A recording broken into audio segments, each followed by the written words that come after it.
Well guys, another iOS update, another kind of conspiracy of mine. I don't know the best way to phrase this, but if you kept up with my videos for a while, you noticed probably on the last couple months or so, I made a video called Why is my iPhone 6s faster than newer iPhones basically, and in that video I talked about some speed comparisons that I did on previous iPhones, the 6s, and compared it to like the iPhone 10 and the 10R, and I think I even did the 6s Plus versus other phones as well. And I saw that the 6S for some reason was faster than the newer iPhones, the 10s, the 7s, the 10Rs, and I was like, why the heck is this happening? And I got some really good feedback. A lot of people were saying because of the cores, there's more active cores at one time than with an iPhone 10 or something like that. And so I kind of forgot about it. I didn't really do, speed comparisons again since then, besides comparing them to themselves, like the 6S on iOS 12 versus the 6S on iOS 13. But then I went ahead and I did the same exact comparisons for the iPhone 7, and I've pretty much been doing them against all iPhones on iOS 13 to kind of see what the impact is from this phone to the other one, and so on and so forth.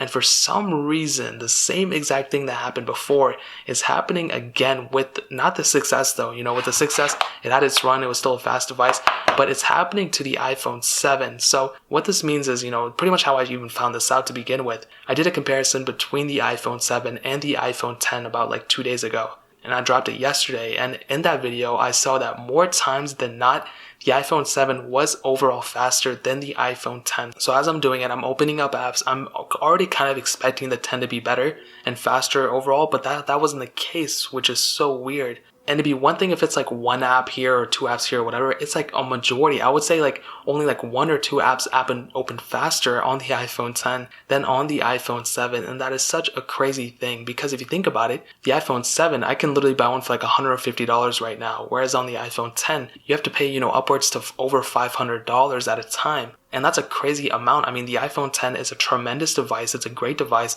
The iPhone 10R even is an amazing device too. I have a ton of respect for it. I think ultimately they could have done a better job as we stated before, but I don't think it's a horrible phone. Honestly, I haven't even messed with it in so long. It's still on iOS 12. I will update it if you guys want to see updated reviews on it against, all these other iPhones as well. But here's the thing you have to keep in mind. With the 6S and the 10R, I noticed that it was faster, but now that same exact thing is going on with the 7 and 10R. So I'm wondering why this is the case. Why is the iPhone 7 faster than the newer iPhones? I have yet to compare it to the iPhone 10R on iOS 13. I'm waiting for the last version of iOS 12 to come out to do final reviews on it on this one, and then I will do that final review. But the iPhone 7 was also faster than the iPhone 8, which does not make any sense to me either.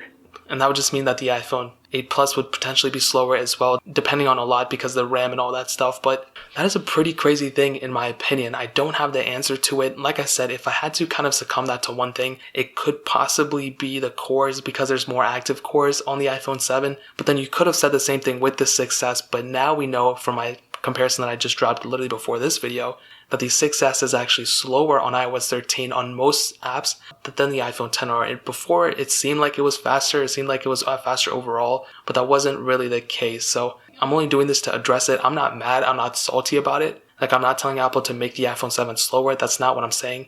All I'm trying to do is just trying to figure out why that is the case, because I don't want my iPhones to be super slow, but they're all on reasonable battery healths. They're not like below 70%, and the batteries are not compromised to make the iPhones go slower. So that is a very weird thing. I'm like freaking out every single day. I'm losing sleep over it. No, I'm kidding. I'm not, but I'm trying to figure out what's going on because the iPhone 10 and 10R are much faster devices, but why are they being slower than, their older brothers, their older generation of phones? It does not make any sense to me, but that is something that hopefully someone in the comment section will have the answer to. If not, I will do more research and I will come back to you guys and figure it out from there. But that's a little bit of an update on iOS 13. If you guys have any questions or anything, leave it down in the comment section below. Hit that like button, that would mean so much, but definitely hit that subscribe button. Every single subscriber that we get really does count, so it means so much if you guys could hit that. Also, check out the other links down in the description as well. My Twitter, my Instagram, my second channel, all those links are linked down below. I'd really appreciate it if you guys could check it out. But more importantly than everything else, I love every single one of you guys. Hopefully I'll catch you guys in the next video.